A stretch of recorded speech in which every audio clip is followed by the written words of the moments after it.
শান্তিপুর গ্রামের এক রমেশ নামের ব্যক্তি ছিলেন। রমেশের দুই মেয়ে, বড় বোন সুখু আর ছোট বোন দুঃখু।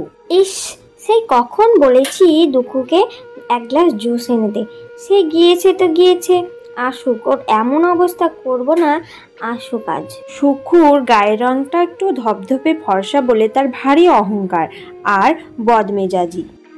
দুঃখু গায়ের রংটা চাপা হলেও খুব সরল মনের একটা মেয়ে, খুব ভালো স্বভাবের মেয়ে। দুঃখুর বাবা তুলো চাষ করে, তাই দুঃখু তুলোগুলো নিয়ে রোদে বসে আছে। মনে হয় মোটামুটি তুলোগুলো শুকিয়ে গেছে, যাই বাবা তুলে নি, বাবা আবার ভোগবে এসে। হঠাৎ দেখা যায় সেখানে কিছু তুলো হাওয়াতে উড়ে যাচ্ছে। আরে রে রে রে, আমার তুলোগুলো কোথায় নিয়ে যাচ্ছ? দাঁড়াও, আমার তুলোগুলো কেউ ধরো, কে আছে? তুলোটা গ্রাম পেরিয়ে জঙ্গলের ভেতর দিয়ে চলে আসে। এদিকে দুঃখু সেই তুলোর পিছু পিছু দৌড়ায়। দাঁড়াও না গো, কে আছো গো, কে আছো? দেখো আমার তুলোটা উড়ে যাচ্ছে, দাঁড়াও দাঁড়াও। এক মেঘের সিঁড়ি দিয়ে দুঃখু চলে যায়, কিন্তু দুঃখু কিছুই বুঝতে পারে না। সেই মেঘের উপর এক বুড়ি থাকে। আজ আবার কাকে নিয়ে এলি রে মেঘ? আলে বলি ঠাম্মা, তুমি জানো একটা থরল থিদে মেয়ে এনেছি গো, খুব ভালো মেয়ে, নাম তার দুঃখু, হয় না কোনোদিনও থুকু। আচ্ছা আচ্ছা আচ্ছা আচ্ছা, তা সে কোথায় দিনি, তাকে রাখলি কোথায়? তারপর সেখানে দুঃখু আসে, আর চাঁদের বুড়িকে দেখে তো সে অবাক হয়ে যায়।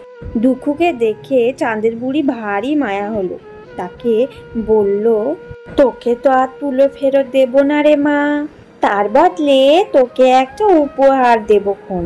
শোনলা, আমার এই মেঘের নিচে দেখবি এক ঝকিমকি চাঁদের পুকুর আছে, সেই পুকুরে তুই ডুব দিবি। আর হ্যাঁ, দুটো ডুব দিবিলা, তিনটে ডুবে ভারী বিপদ। তারপর দুঃখু সেখান থেকে নেমে আসে, আর নেমে এসে দেখে সেখানে এক মস্ত বড় চাঁদের পুকুর। সেখানকার জল যেন ঝলমল ঝলমল করে কাচের মতো জ্বলছে। বুড়ির কথা মতো দুঃখু সেখানে ডুব দিতে যায়। একটা ডুব দিতে না দিতে সে এক সুন্দরী রানী রূপে পরিণত হয়। আরে রে রে, এ তো আমি নিজেকে চিনতেই পারছি না, এই এত সুন্দর রূপ আমার, নিশ্চয়ই এই বুড়ির কামাল। যাই যাই, আর একটা ডুব মারি বাবা। দুটো ডুব দিতেই তার হাতে একটা সোনার কলসি। সেটা দেখে তো দুঃখু খুবই খুশি হয়। এটা দেখে কলসিও খুশি হয় আর বলে, এই কোনো চেষে কলসি না গো, এই তুমি যত খালি করবে তত ভরে যাবে। এমা, এ তো বলছে যাই যাই, সুখুবনকে বললে সুখুবন খুবই খুশি হবে। যা। দুঃখু কলসির হাঁড়িটা নিয়ে বাড়ি যায়, আর মনে মনে ভাবে হয়তো তার দিদি তাকে অনেক ভালোবাসবে। দুঃখু দিদি দিদি করে ডাকতে ডাকতে সে ঘরে ঢুকে যায়। এই মেয়ে, কে তুমি? তুমি আমায় কেন দিদি দিদি বলে ডাকছো? আর তুমি এত সুন্দর, কোথা থেকে এসেছো গো? দিদি, তুমি আমায় চিনতে পারছো না গো? আমি দুঃখু গো, দুঃখু, চিনতে পারছো না আমায়? হ্যাঁ, তুই দুঃখু? তুই এরকম রূপ কোথা থেকে হলো রে? বল না বল না, বোনটি আমার কি করে এরকম হলি, বল না। দুঃখু প্রথম থেকে সেই ঘটনাগুলো সব বলে।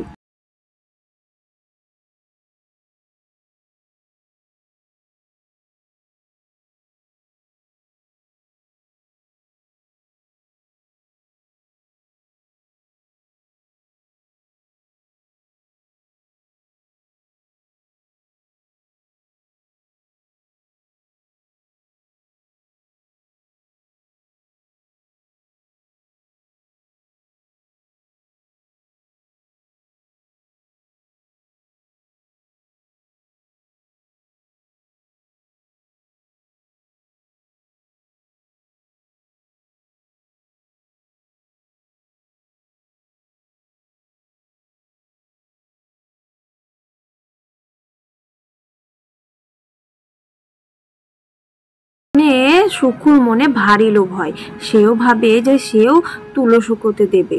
সুখুও সেই দুঃখুর মতো তুলো শুকোতে বসে পড়ে।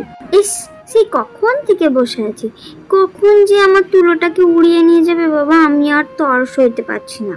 আরে ওই তো নিয়েছে, আমার তুলো উড়িয়ে নিয়ে যাচ্ছে, যাই যাই এবার পিছু যাই।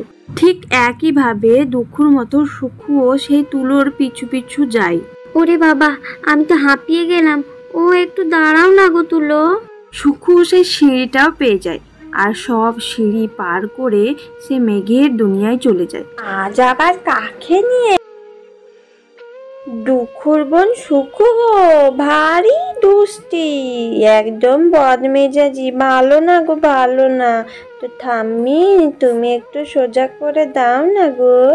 ওহ, ও মা গো, হাঁপিয়ে গেলাম। এই বুড়ি তাড়াতাড়ি বলো, আমার না সময় নেই। কোন পুকুরে স্নান করতে হবে বলো। আর দাঁড়া বাচ্চা দাঁড়া, বলছি। ওই নিচের পুকুরে দেখবি একটা চান পুকুর আছে। আর হ্যাঁ লা, 2টো ডুব দিবি কিন্তু, তার বেশি দিতে যাস নিকো, ভারী বিপদ হবে, বিপদ। সুখু দৌড়ে দৌড়ে সিঁড়ি থেকে নেমে সেই পুকুর ঘাটে চলে যায়। সে পুকুরে আস্তে আস্তে গিয়ে ডুব দেয়। একটা ডুব দিতেই সে এক খুব সুন্দর মহারানীতে পরিণত হলো। এ কি, ও মা, এ তো নিজেকে আমি চিনতেই পারছি না, এত সুন্দর রূপ আমার।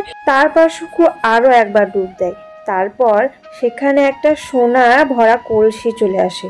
ও মা গো, এ তো আমি দেখে পাগলই হয়ে যাব। তাহলে দুঃখ দেখলে ওর হিংসে ভরা মুখটা যেন কেমন আমায় ভালো লাগবে।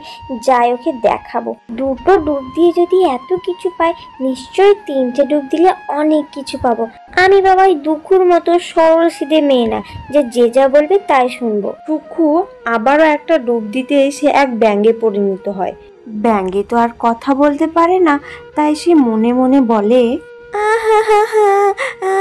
এ কি হলো আমার, এখন আমি কি করব?